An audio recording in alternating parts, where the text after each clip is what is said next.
Olá, boa noite a todos, amigas e amigos do Núcleo Espírita Fraternidade e Amor. Uma alegria participarmos mais uma vez de uma atividade online dessa casa, da nossa casa.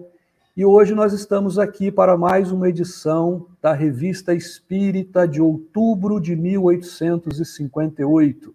Nós estamos fazendo aqui no Núcleo mensalmente esse estudo da Revista Espírita, material riquíssimo, deixado por Kardec, com vários artigos em cada revista, e mensalmente nós estamos estudando uma das revistas do ano de 1858. Então, na última segunda-feira de outubro, estamos estudando a Revista Espírita de outubro de 1858. E para comentar os artigos da revista, nós temos hoje a alegria e a satisfação de receber a Rosana, a Lili, a Geise, as três bastante conhecidas da nossa casa, trabalhadoras do NEFA, que vão nos ajudar, cada um de nós aqui, comentando algum dos artigos dessa revista. Então, desde já, obrigado pela presença de todos que nos assistem, obrigado, Rosana, obrigado, Lili, obrigado, Geise. Bom, para darmos início, e quando a gente tem a participação da Lili, a gente não pode deixar de pedir que o início, que a nossa prece, o nosso momento de harmonização, para entrarmos em sintonia com o nosso estudo e com as boas vibrações, para que a gente consiga fazer um estudo aqui bastante produtivo, nós não podemos deixar de pedir para a Lili fazer uma prece musicada inicial. Por favor, Lili. É um prazer, boa noite a todos. Gratidão a Deus, de João Cabete, para a gente abrir os nossos trabalhos. Sejam todos bem-vindos.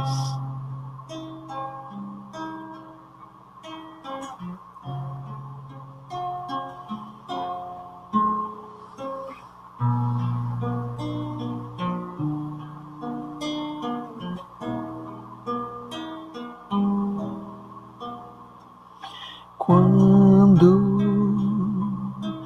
a sombra da tristeza cobrir seus sonhos de ventura,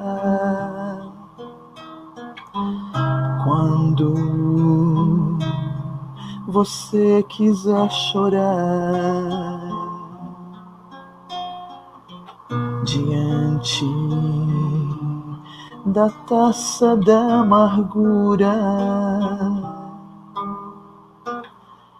quando a dor bater na porta, ferindo bem fundo o coração, quando a esperança é morta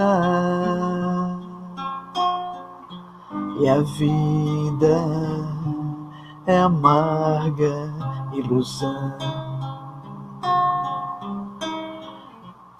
Olhe para trás, veja quanta dor, súplicas de paz, clamando amor, olhos sempre em trevas, mãos mendigam pão, bocas que não falam e risos sem razão. Deixe de chorar, volte a sorrir. Você é tão feliz, volte a cantar.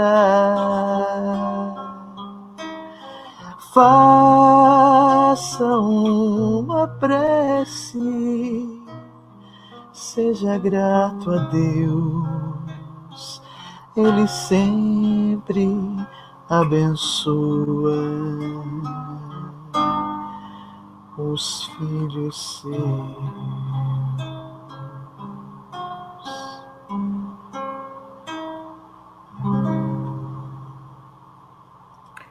Muito obrigado, Lili.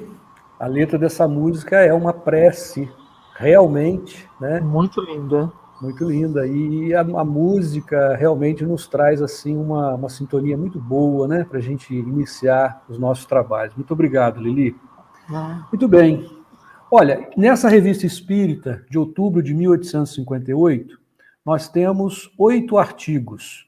E aí, nós somos 4, cada um de nós aqui vai comentar, nós já combinamos antecipadamente, cada um de nós vai comentar 2 artigos dessa revista. Vamos fazer uma primeira rodada, onde cada um vai comentar um deles, rapidamente, resumidamente, porque a ideia, na verdade, é apresentar de forma resumida e incentivar aqueles que desejarem a fazer depois a leitura e o estudo da revista, que é uma leitura muito gostosa, muito fácil, né, da gente ler. E o primeiro artigo que está na Revista Espírita de 1858, de outubro de 1858, é um artigo que Kardec intitulou Obsediados e Subjugados. E nesse artigo, ele começa falando que, na opinião de alguns naquela época, o espiritismo era perigoso, que haviam perigos no espiritismo. Aliás, hoje tem pessoas que ainda pensam isso, né? Naquela época tinha algumas pessoas, o espiritismo estava nascendo, a doutrina espírita estava começando, né, com a publicação das obras de Kardec, e ele começa o artigo falando que algumas pessoas consideravam o espiritismo perigoso. E por que consideravam perigoso? Justamente pela relação da comunicação do mundo material com o mundo espiritual. E aí Kardec vai fazer uma observação interessante. Ele fala assim: há realmente um perigo real. E o perigo real é justamente para aqueles que não têm conhecimento, não estudam, não têm a ciência dessa, como acontece essa relação do mundo espiritual com o mundo material. São aqueles que fazem evocações e muitas das vezes utilizam-se de manifestações espirituais sem uma utilidade, sem uma finalidade útil, na brincadeira. Aqueles que brincam com a comunicação com os espíritos, aí ele vai dizer que há aí realmente um perigo. É necessário estudar, é necessário conhecer todos os aspectos que envolvem a comunicação com o mundo espiritual. E fazendo isto, Kardec diz, não há perigo neste caso. Aí ele faz umas considerações interessantes, porque as pessoas que se comunicam com o mundo espiritual sem ter o conhecimento de quem são esses espíritos, muitas das vezes acredita na comunicação dos espíritos, porque são espíritos que estão se comunicando. E ele vai dizer assim, ora, o que são os espíritos, senão as almas daqueles que estavam aqui encarnados? E se nós olharmos aqueles que estão aqui encarnados, tem pessoas boas, tem pessoas ruins, tem pessoas orgulhosas, ambiciosas, humildes, tem pessoas de diferentes tipos, com mais conhecimento, com menos conhecimento. E é o que vai acontecer também no mundo espiritual. Os espíritos não têm conhecimento de tudo. Os espíritos têm conhecimento daqueles que eles já adquiriram na sua bagagem, né, durante o seu processo evolutivo. O seu nível evolutivo moral é aquele que eles alcançaram na última encarnação. Então, o fato de estar desencarnado não os torna melhores nem piores. Eles continuam sendo o que são. E ele faz uma observação interessante. Como nós estamos num mundo de provas e expiações, a maioria dos espíritos que está aqui, quantitativamente, são espíritos imperfeitos. E no mundo espiritual, em torno do nosso planeta, a espiritualidade que nos rodeia, também a maioria é de espíritos imperfeitos, como nós. E aí ele vai tratar dessa influência que os espíritos podem exercer sobre nós, onde entra o tema dos obsediados e dos subjugados. Ele vai falar da obsessão que é essa interferência persistente, essa influência persistente de espíritos inferiores, porque os espíritos superiores, eles não interferem insistentemente na nossa vida, porque eles respeitam o nosso livre-arbítrio. E aí ele vai falar da obsessão. Obsessão que é essa influência persistente de espíritos inferiores sobre encarnados. Mas que acontece porque nós permitimos. Nós também temos livre-arbítrio, nós podemos resistir ou ceder à interferência dos espíritos, né? E ele vai falar também da subjugação, que é um processo de obsessão ainda mais intenso, onde o encarnado ou obsediado, ele fica realmente sob total controle do mundo espiritual, dos espíritos inferiores, né? Mas para chegar a esse estágio, geralmente ele passa pela obsessão simples, que vai evoluindo, é um processo permitido pelo encarnado, pelo obsediado, até chegar à condição de subjugação. E uma outra que ele fala é da fascinação, quando, pela influência dos espíritos, o obsediado começa a ter atitudes absurdas, atitudes que todos observam que são assim, sem sentido, mas ele não, ele está fascinado, ele está iludido, influenciado pelos espíritos, fazendo coisas absurdas que ele mesmo não consegue discernir, né, pela influência que os espíritos têm.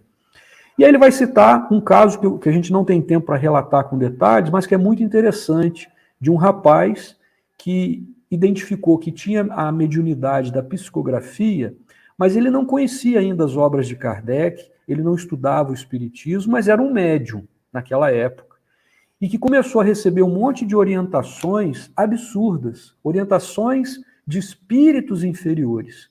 Só que ele acreditava que, porque eram orientações psicografadas que ele recebia, que vinha dos espíritos, ele acreditava, simplesmente porque vinha de espíritos, mas eram espíritos brincalhões, espíritos inferiores, que davam orientações absurdas para ele, e que ele começou a seguir, porque vinha de espíritos, se veio do espírito eu vou seguir. E ele mesmo não conseguia perceber que começou a passar por um processo de obsessão, de uma interferência insistente de espíritos inferiores que o orientavam através da sua própria psicografia naquilo que ele deveria ou não fazer. E aí ele recebe uma comunicação também através da psicografia do seu pai, que também já tinha desencarnado. E o pai orienta que ele procure Allan Kardec, para que ele possa receber orientações a respeito da sua mediunidade.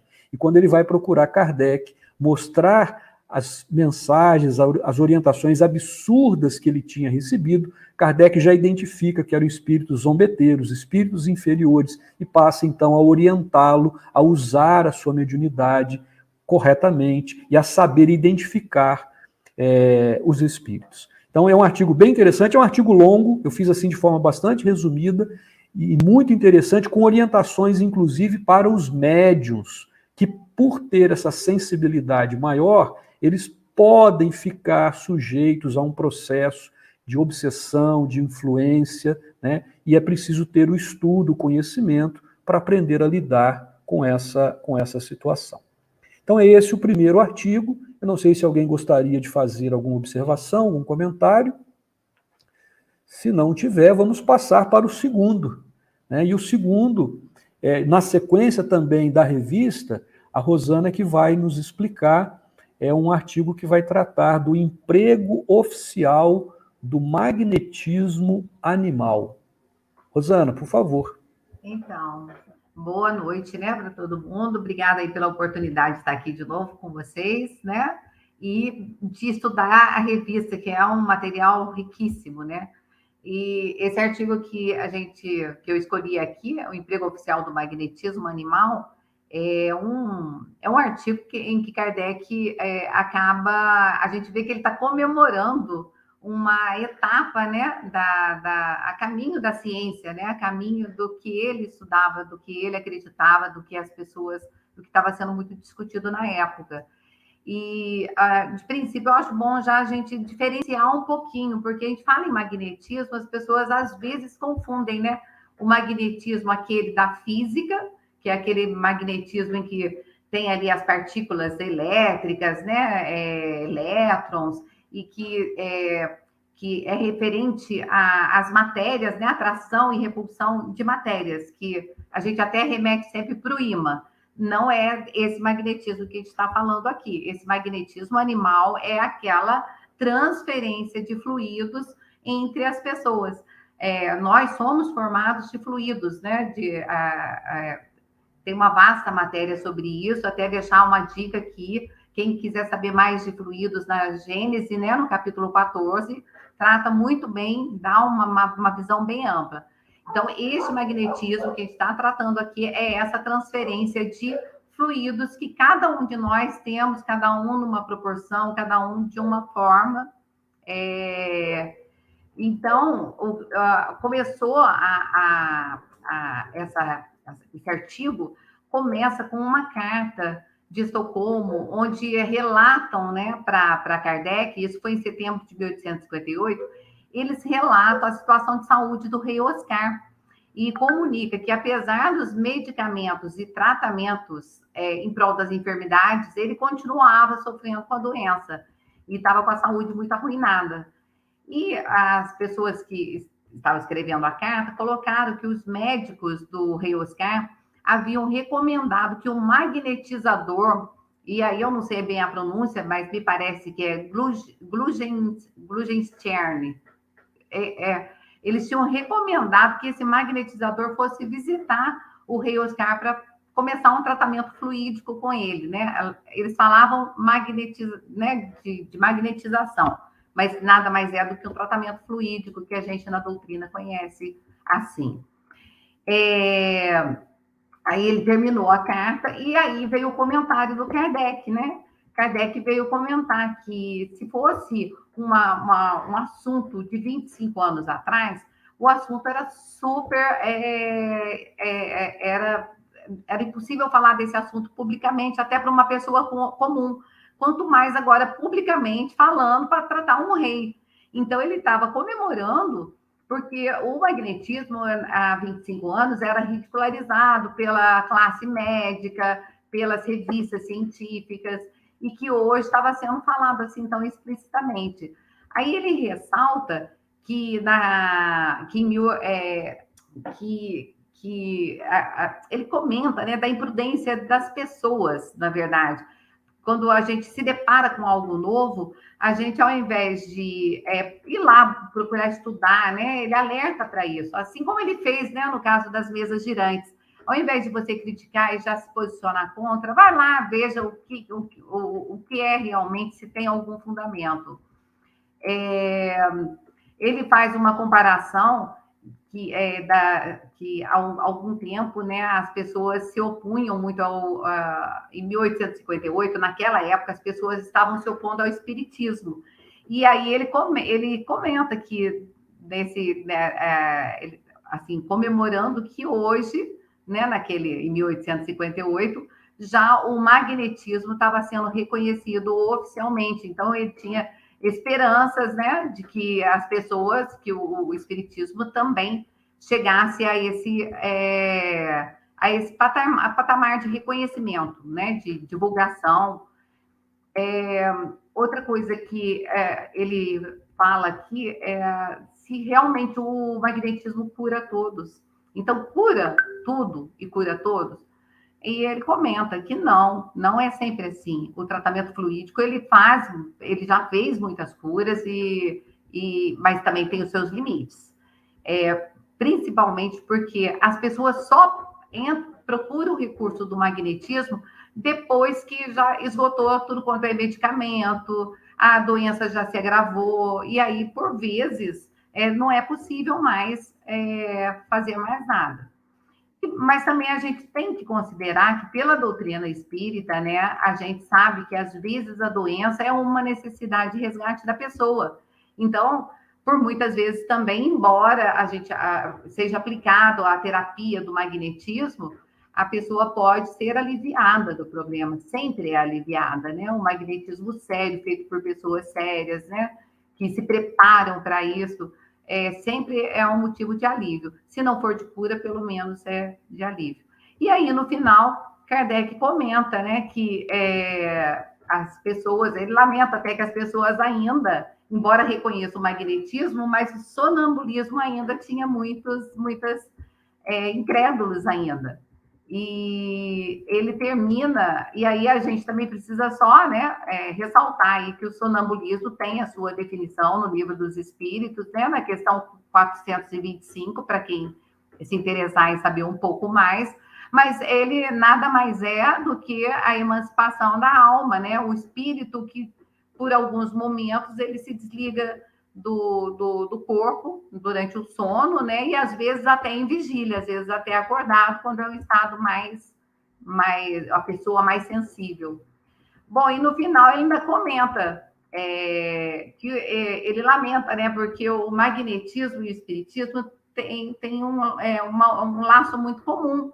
E ele lamenta que, embora o espiritismo dê todo o apoio para o magnetismo, alguns magnetizadores se opunham ao espiritismo. Então, mas de qualquer forma ele comemora assim, essa conquista, né, do magnetismo ser reconhecido, enquanto ele espera que o espiritismo também vá ser. Então, assim, é um artigo muito rico, né, porque você vê que, assim, ele, defensor, estudioso de uma doutrina que a gente vê que é um estudo sério, e ele está comemorando, né, que está sendo reconhecido. A gente só tem que aplaudir mesmo. Esse é o artigo.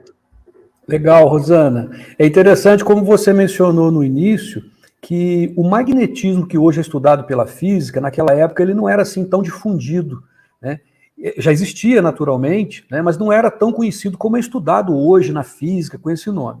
E utilizava-se o nome do magnetismo animal, que não tem relação direta com o magnetismo da física. Como você bem explicou, esse magnetismo humano, por isso que ele chama de magnetismo animal, o magnetismo humano, que é uma transferência fluídica que permite, inclusive, a cura, né?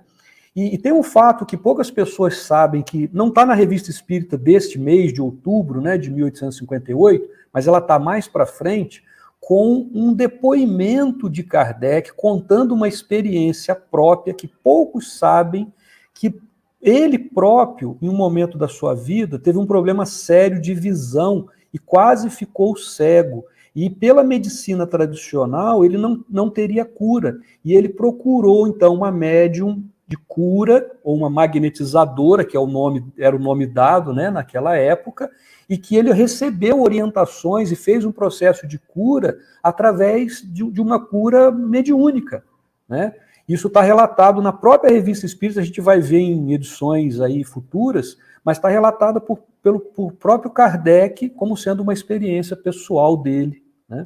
Muito bom. Alguém gostaria de comentar, Lili ou Geise? Sim, a Rosana disse que havia uma expectativa de que houvesse o reconhecimento, né? Só que essa revista foi em 1858 e hoje nós sabemos que o Espiritismo tem esse reconhecimento, né? Ele alcançou. Então, a gente já está atualizando aí. Em 2021, estamos atualizados, tem o reconhecimento. A doutrina ela é muito difundida, é muito conhecida. O Brasil é um dos pioneiros, né? Um dos grandes divulgadores da doutrina. Então, tá aí o reconhecimento, Rosana. É interessante que ele comemora, até chama, né, do emprego oficial do magnetismo animal, quer dizer, ele estava reconhecendo oficialmente a possibilidade da cura, né, pelo magnetismo animal. Muito bom. Então, 2 artigos da revista já foram. O terceiro artigo, a Lili que vai comentar para a gente agora, o título dele é O Mal do Medo. Que mal do medo é esse, Lili? Dá até medo de falar. Meu boa noite a todos, meu muito obrigada pelo convite. A revista é um projeto que realmente nós gostamos muito de fazer parte, porque a gente aprende pra caramba, né? Ouvindo e trabalhando os temas, e a gente vai vendo também a possibilidade de entender como era antigamente, né? Há tanto tempo atrás, e como é hoje, né? Como a gente acabou de falar desse reconhecimento, e por aí vai. O meu tema, o artigo que ficou sobre a minha responsabilidade, foi o mal do medo, Ele coloca assim a abertura: um problema fisiológico dirigido ao espírito São Luís, na Sociedade Parisiense de Estudos Espíritas, na sessão do dia 14 de setembro de 1858. Então, foi um artigo que tratava especificamente de um fato que vem confirmar as observações sobre a influência do medo.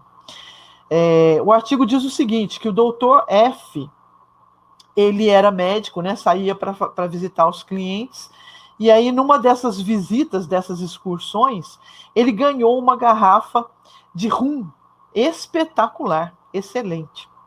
E aí ele estava indo para casa, e esse rum era um rum vindo da Jamaica, então o que tornava a garrafa difícil, né, exclusiva. Então ele pegou aquilo, pôs na carruagem naquela época, né, e entrou e foi para casa. Quando ele chegou em casa, ele percebeu que não estava mais com ele, que ele tinha deixado no carro. Ele entrou dentro de casa e esqueceu no carro a garrafa. Aí ele avisou o chefe da estação, e aí ele foi esperto. Ele colocou o seguinte aviso, ele falou, deixou numa das carruagens de locação, ele tinha deixado uma garrafa de veneno muito violento. E exortou a prevenir os cocheiros para eles ficarem atentos a não fazerem uso daquele líquido mortal. Claro que ele ia fazer isso, né? Um rum vindo da Jamaica, exclusivíssimo. Ele queria para ele queria recuperar, então ele fez essa divulgação. Aí, quando ele voltou para o seu apartamento, vieram, como ele era médico, vieram preveni-lo, às pressas, que 3 cocheiros da estação estavam passando muito mal, estavam tendo dores horríveis nas entranhas. Avisaram que eles estavam, na verdade, com cólicas, dores terríveis. Lógico, né, gente? Os cocheiros encontraram a garrafa. Eles beberam o rum. O problema todo aconteceu para que ele depois tivesse o trabalho de convencer os cocheiros que foi apenas uma estratégia dele para ele recuperar a garrafa, que não era veneno, era um rum maravilhoso e tal, para que eles melhorassem do quadro sintomático, né? E esse foi o primeiro trabalho. O segundo, é claro, eles tiveram que ser punidos, tiveram que ter uma suspensão, porque na estação tem um lema, você não pode se apropriar de nada que não é seu, né? E aí eles fizeram uso de um objeto que ficou esquecido, ao invés de relatar lá para a diretoria que eles encontraram tal garrafa, então eles foram punidos. Mas o curioso é que São Luís foi interpelado para entender o que aconteceu, por que esses cocheiros passaram mal, sendo que era um rum, não tinha veneno, não era realmente nada que pudesse fazer com que eles passassem mal. E aí eles perguntam, São Luís poderia dar-nos uma explicação fisiológica dessa transformação das propriedades de uma substância inofensiva? E aí, ou seja, por que eles sentiram tão mal quando na verdade não havia veneno? Sabemos pela ação magnética, e aí voltamos ao tema da Rosana, que essa transformação pode ocorrer. No fato relatado acima, porém, não houve emissão de fluido magnético, somente a imaginação agiu e não a vontade. Aí a resposta é a seguinte: vosso raciocínio é bastante justo no que diz respeito à imaginação, mas os espíritos malévolos que induziram aqueles homens a cometerem esse ato inconveniente fizeram passar no sangue, na matéria, um arrepio de medo. É o que ele pode chamar de arrepio magnético. E foi o que ocasionou o que produziu todos os sintomas. Então, pelo São Luís, o medo produziu todos os efeitos no corpo dos 3 rapazes. Que judiação, né? É um meio de punição, ele completa, né? É um meio de punição que diverte os espíritos que fizeram cometer o furto. Ao mesmo tempo, os leva a rir da custa daqueles a quem fizeram pecar. E aí, quando ele falou que levava os espíritos a rir, eu lembrei da questão 458 do Livro dos Espíritos, que Kardec pergunta: que pensam de nós os espíritos que estão ao nosso redor e nos observam? Aí os espíritos respondem: os frívolos, eles se riem dos nossos pequenos aborrecimentos. Os mais evoluídos lamentam, né, as nossas atitudes erradas. Tem uma observação interessante que eles colocam para finalizar um artigo. Uma outra suposição seria também provável, que pelo pensamento do médico, ainda que à distância, ele poderia transformar, sim, as propriedades da garrafa através do fluido magnético, né, emitido pelo pensamento. Embora essa suposição não derrube de forma nenhuma a teoria de São Luís com relação à influência dos espíritos. Casa muito com o que a gente falou, né, desde o início.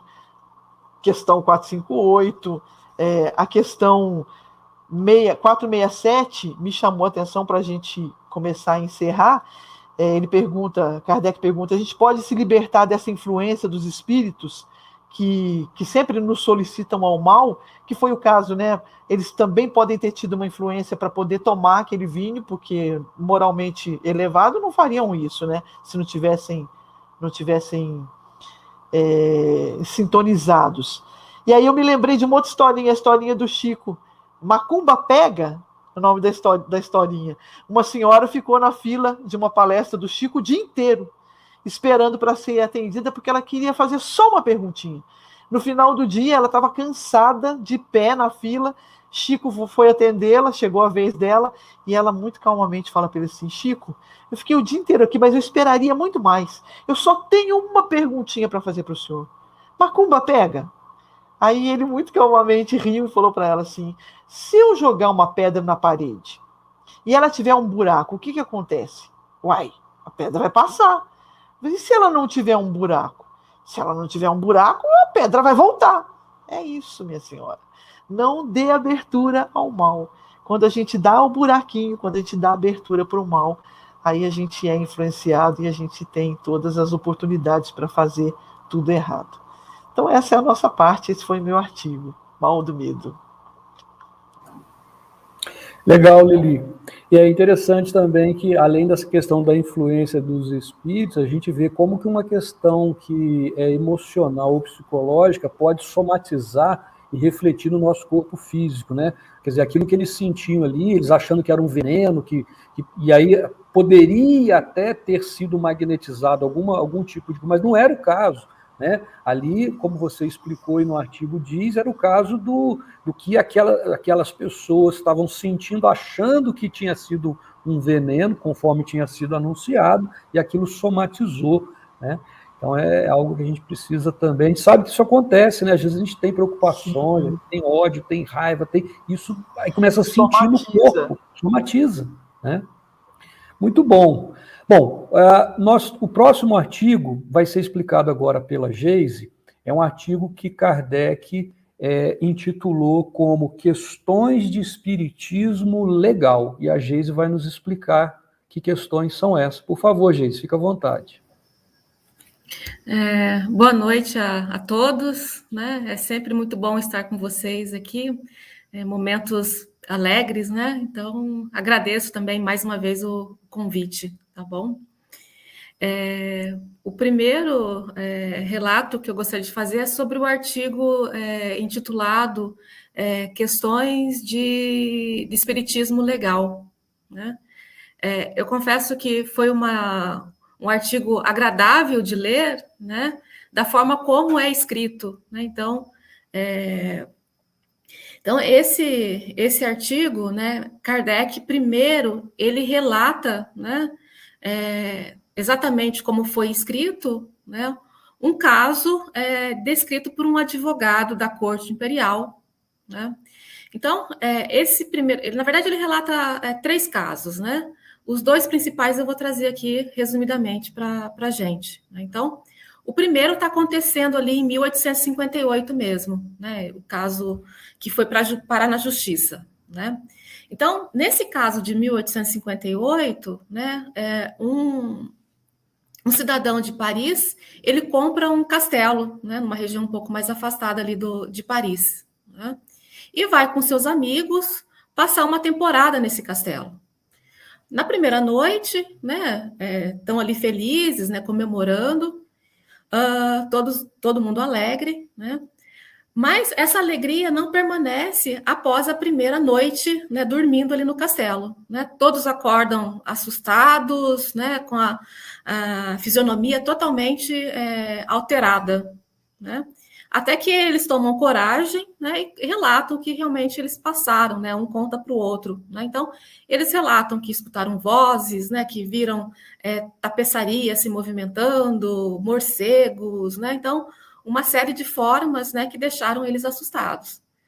Nessa primeira noite, né, após a primeira noite, alguns não aguentam, né, os mais sensíveis vão embora, alguns, né, mais resistentes ali à situação, né, resolvem passar uma segunda noite, né, mas a mesma coisa, né, acontece, os mesmos efeitos são observados por eles ali naquela segunda noite, né. Então, isso é relatado por esse advogado, né? Isso realmente foi impresso ali, né? Foi divulgado, né? E a ação, né, é de quem comprou o castelo, né? Por perdas e danos, né? Por ter comprado um castelo mal assombrado. Né? Então, esse é o caso em 1858, né? O mesmo advogado, né, relata um caso que, na minha opinião, é bem interessante, né? Só que esse caso tinha acontecido em 1595, né? Numa época bem anterior a Kardec, né? Também nesse mesmo sentido, né? Então, um locatário entrou na justiça, né? Entrou com uma ação contra o proprietário, né? Que tinha alugado a casa, alegando que a casa, né? Que ele tinha alugado era mal assombrada. Né? Mas o proprietário não aceita rescindir o contrato, né? E ele faz alguns posicionamentos que eu achei interessante, principalmente pelo fato de ser em 1500, né? 1595, né? Então, esse proprietário, né, na defesa, né, da não rescisão do contrato, alega, né, que se os espíritos, né, estão atormentando, né, o locatário, porque teve a permissão de Deus, e ele deveria agradecer por esse fato, né? Porque é uma maneira dele alcançar mais rápido o paraíso, né? E ele até traz uma frase que ele menciona que é de São Jerônimo, né? Que diz, né? O que quer que soframos por nossos pecados, nós merecemos. Né? Então, ele está dizendo ali que o locatário deveria agradecer, e não tinha nada que rescindir contratos. Né? Então, o que é interessante, por que eu falo que esse de 1595 é interessante, né? Porque em nenhum momento ali da ação, né, nem os juízes, nem o locatário, nem o proprietário, né, estava dizendo que não existia espíritos. Né? Então, nessa época, eles já reconheciam a existência dos espíritos. Né? Aí a única coisa, né, como o próprio título diz, né, questões de espiritismo legal, né? A lei não previa isso, né? Eu acho que até hoje a lei também não fala nada sobre isso. Né? Então, como resolver isso? Aí entra Kardec, né? Com alguns posicionamentos, né? De como que a gente poderia resolver uma questão como essa, né? Primeira coisa é identificar se o barulho, né, toda a movimentação ali, tem alguma explicação razoável, né? Material mesmo, né? Então, esse seria o primeiro posicionamento, né? Aí um outro ponto é analisar se a casa é assombrada há muito tempo ou se a casa está sendo assombrada só naquele momento, né? Se a casa está sendo assombrada só naquele momento, a responsabilidade seria de quem está ocupando a casa naquele momento, né? Porque foi ele que trouxe os espíritos, né? Então, nesse caso, o proprietário teria razão, né?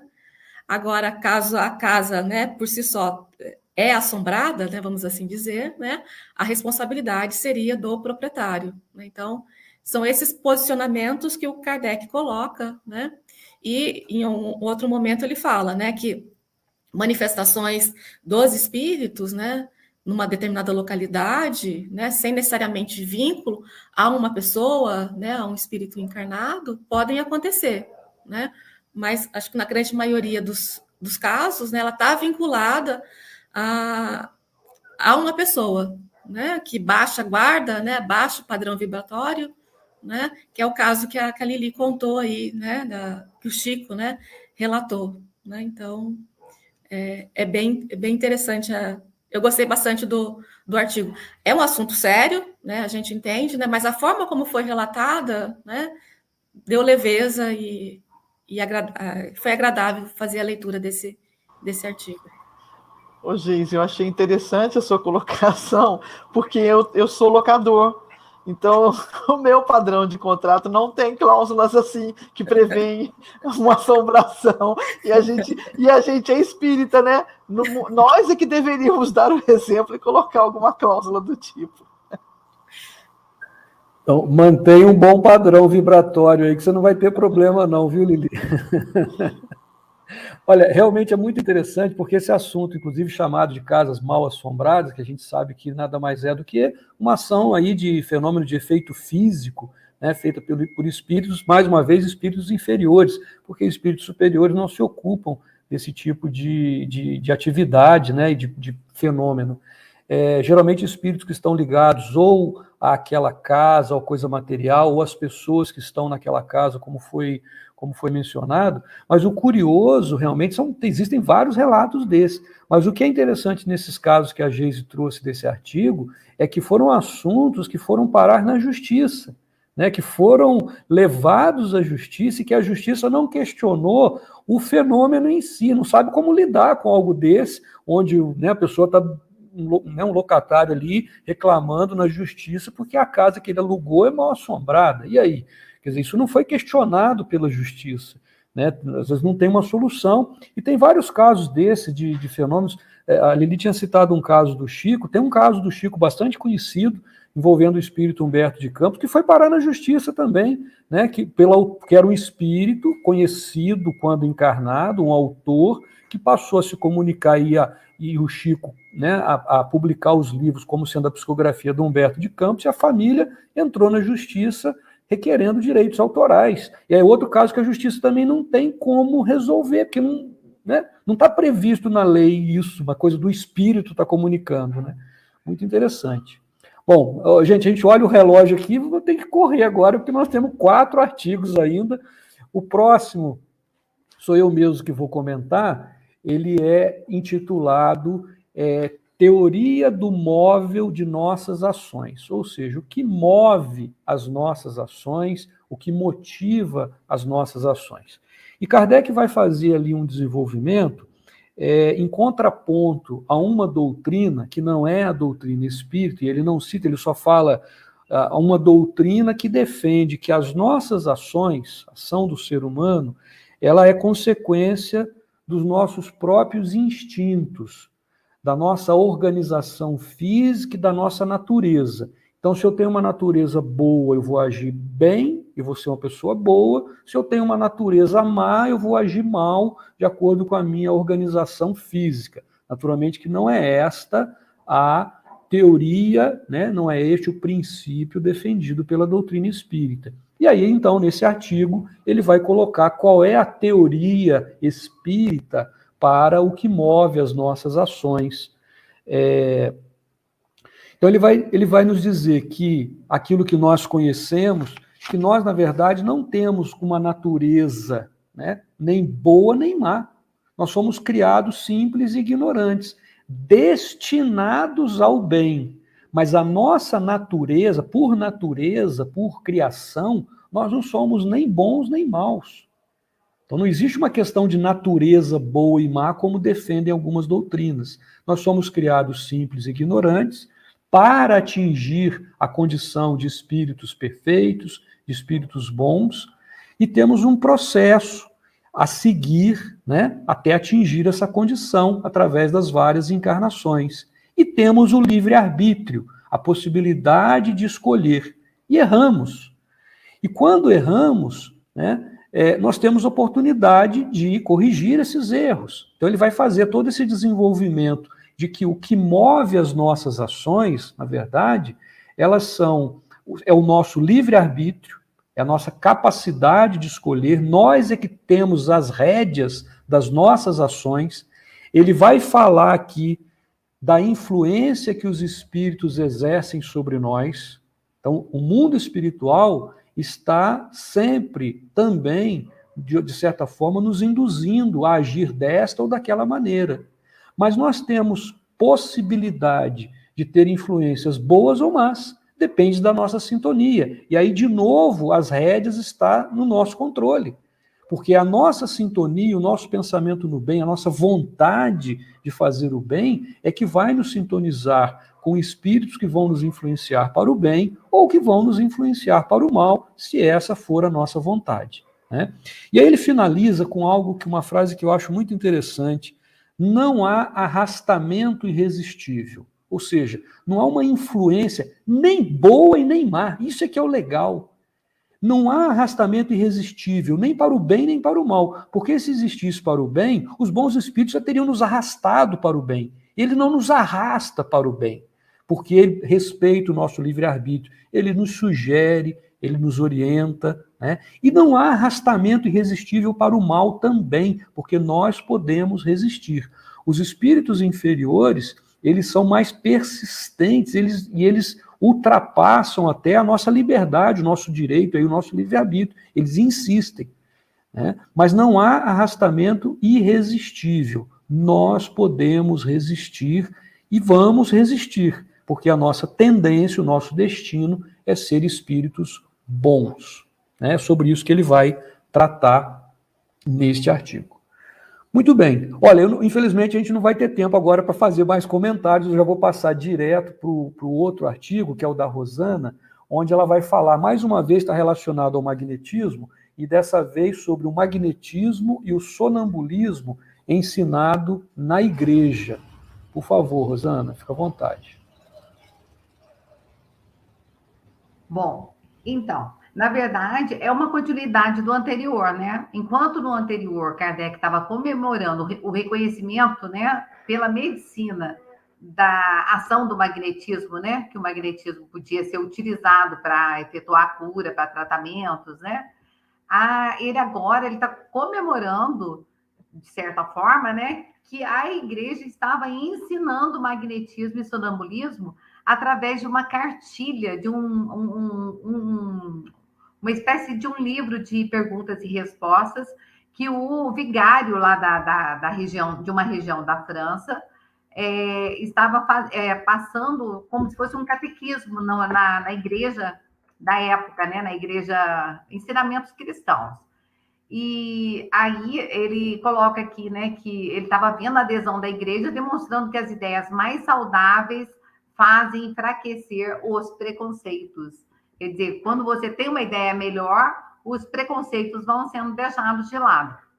E aí ele relata que esse era um vigário geral que estava ensinando numa região da França com um livro de perguntas e respostas.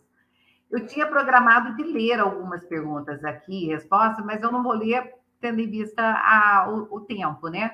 Mas esse livro de perguntas e respostas, ele falava de princípios da doutrina cristã, os dogmas da igreja, mandamentos, etc. E falou em alguma parte lá, quando começava a falar sobre sortilégios, sobre pecados, logo em seguida começaram a falar sobre magnetismo. Mas o interessante é que fala reconhecendo assim, os termos que a gente adota mesmo, que o magnetismo, eu só vou ler um pedacinho aqui, olha, o que é o magnetismo, eles reconhecem que é uma transferência, é uma influência recíproca entre os indivíduos, segundo as harmonias das relações, que se dá pela vontade, porque isso é muito importante a gente já, né, deixar aqui, não sei se na outra artigo eu falei, o magnetismo, essa transferência de influência de fluido, ela é movimentada pela nossa vontade. E aí, eu até não falei, mas as curas se processam através de passes magnéticos, através até da oração, né? Mais comumente até através da oração até a distância. Então, é o pensamento, né, no bem que faz com que essa cura se processe. E eles reconhecem cujos principais fenômenos são a sonolência, o sonambulismo e o estado convulsivo. Olha, a igreja na época já admitindo isso, ensinando isso. E o interessante é que, além disso, ele responde lá, né, que uma inteligência e um saber que só existem na crise. Conhece seu estado, os remédios convenientes... Desculpa, gente. Referente ao sonambulismo agora. A própria cartilha falando que é um saber que só existe na crise. Ele chama de crise o sonambulismo. Aí ele fala em que a pessoa conhece o seu estado,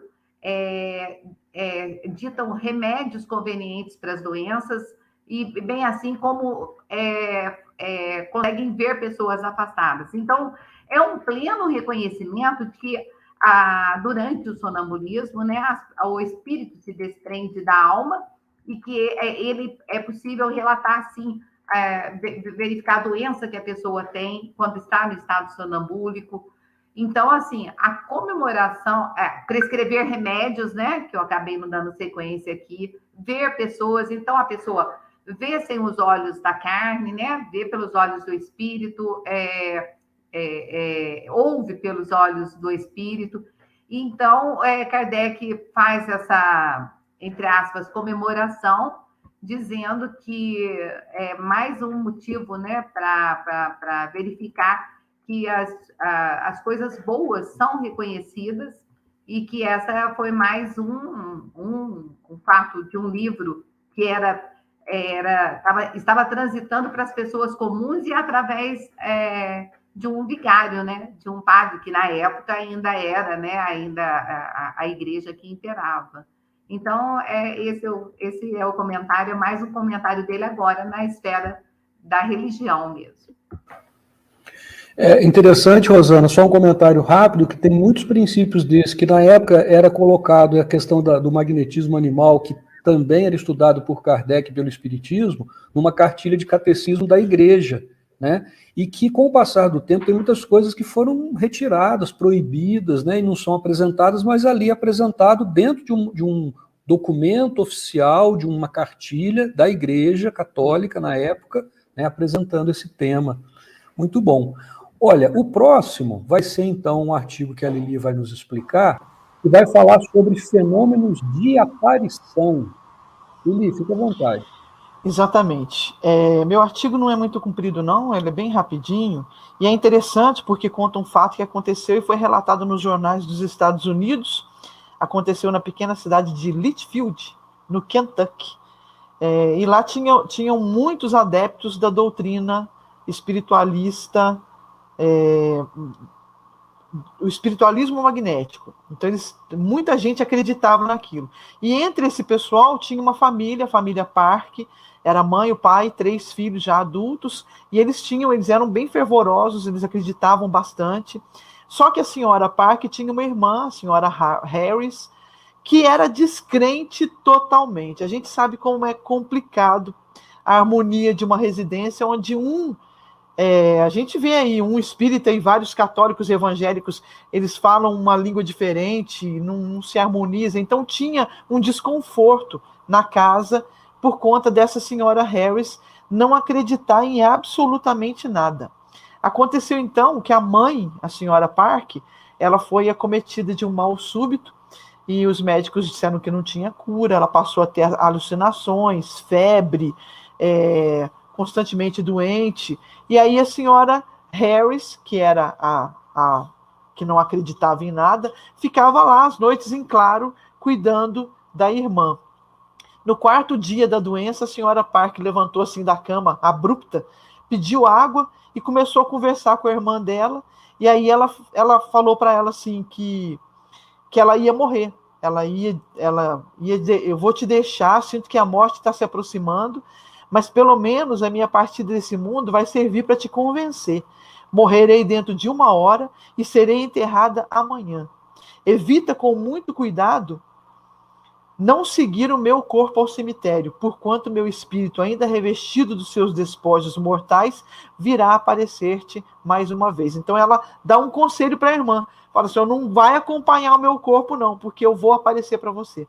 E aí a irmã fica super assustada, né? Sem entender o que estava acontecendo, mas ela resolve fazer isso. Ela não vai ao cemitério. E é incrível, né? Depois que a senhora morre, ela vem a falecer, como ela falou, e ela aparece viva. E a irmã vê o cemitério, o pessoal indo para o cemitério, ela não vai, e ela encontra com a irmã mais viva do que antes. Assim, de uma forma muito fácil de perceber, de compreender e de aceitar. Aí as discussões acima disso, né, o jornal acrescenta, extraímos esse maravilhoso relato, não disse se a senhorita Harris realmente se converteu. Então o jornal ele conta todo o relato, todo o fato, mas não termina. Nós chegamos à conclusão de que seria impossível ela não ser convertida, né, com a visão, e ela conversa, inclusive, ela fica 5 minutos com a irmã, e ela chega a conversar, elas trocam palavras, conversas. Então, na época de Kardec, a gente estava na fase da experimentação, o fenômeno era imprescindível, né? Hoje a gente não tem mais, a gente está na prática do bem, é preciso trabalhar mais com a prática, né? Então não temos esses fenômenos, embora a gente ainda vê alguns médiuns relatando a clarividência, né? Eu entrei no livro dos médiuns, nas noções sobre aparições, tem 2 itens interessantes.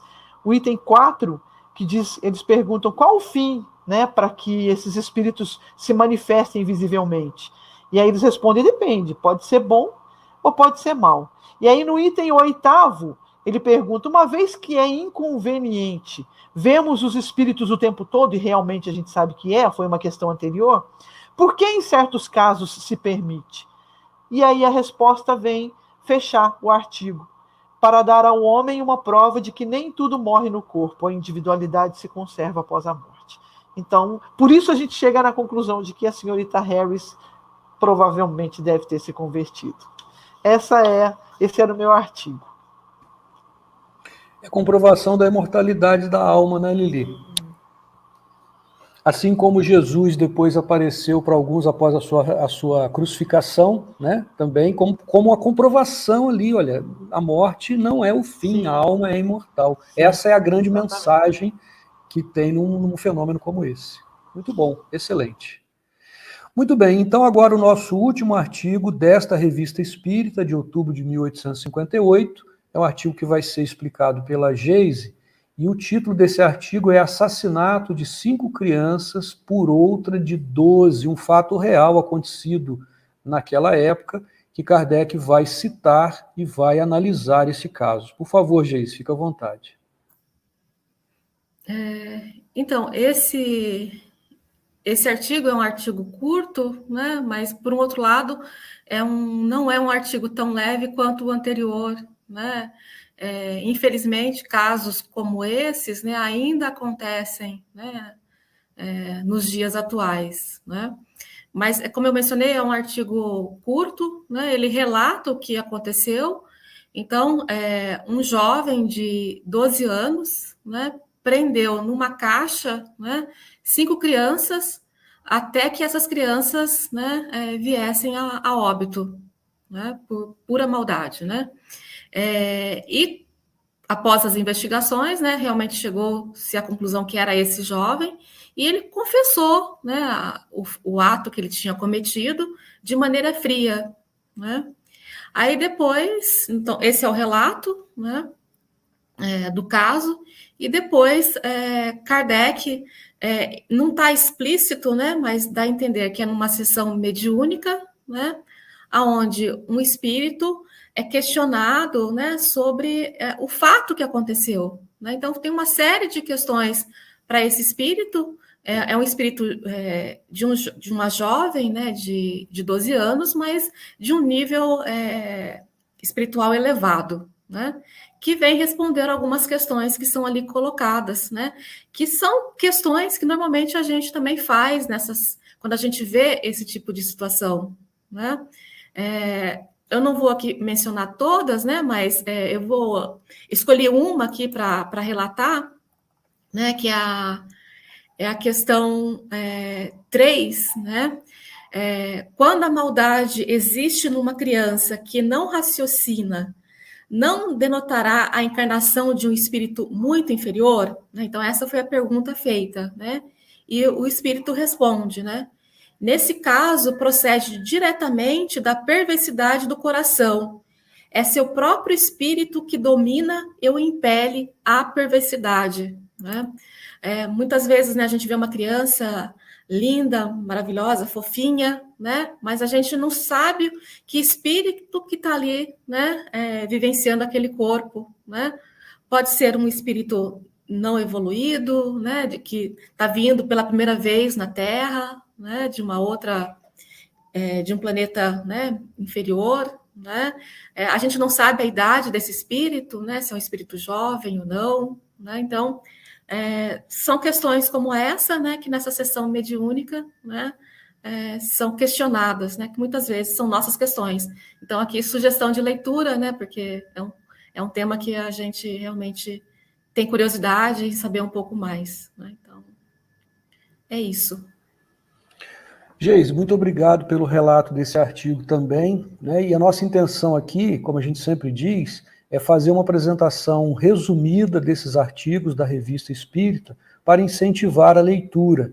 A Revista Espírita, ela pode ser encontrada facilmente na internet, basta procurar, né, no Google, colocar Revista Espírita, por exemplo, ano de 1858. Já vai baixar um único volume que tem a publicação de todos os meses, né, da Revista Espírita, que naquela época era uma publicação mensal. Então, mensalmente, Kardec publicava, era vendido aí nas bancas, lá na época, na França, enviado para outros países também.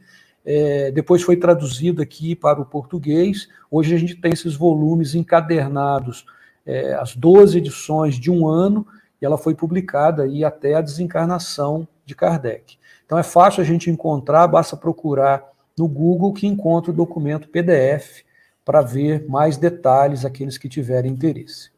Muito bem, então nós agradecemos muito, primeiro aí a presença de todos que estão nos acompanhando, a atenção, a paciência de todos vocês. Agradecemos também muito a participação da Geise, da Rosana, da Lili. Muito bom a gente fazer essa dinâmica, a gente aprende muito, acho que os mais beneficiados somos nós mesmos, né? Estudando a revista e fazendo esse trabalho juntos aqui. Muito obrigado mesmo, mais uma vez, pela colaboração e pela participação de vocês, tá bom?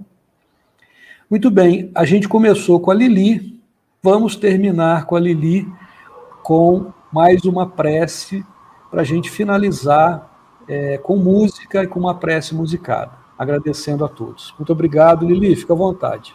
Vamos lá, Veredas de Tim e Vanessa.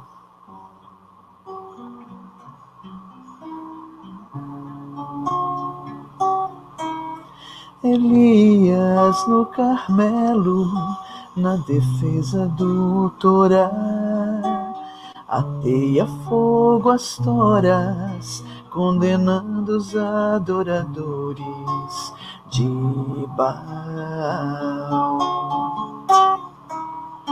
Ei-lo, João Batista, na aurora do Evangelho, clama a todo o povo o arrependimento dos homens, pois já vem o Messias. Rejubila desde o ventre de Isabel, já não chora os seus filhos a Raquel. Luz que arde nos desertos de Israel, não se cansa, o seu verbo é um bordão. Vai em peles de camelo, gafanhoto e mel. Voz que calarão na bandeja ainda estronda no Jordão, sob a pena de talhão, a reparação. Benção divina, pedagogia da reencarnação.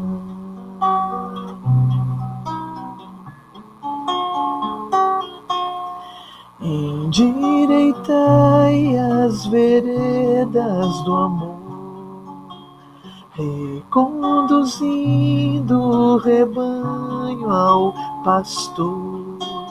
Água e fogo na evolução, na geração da regeneração.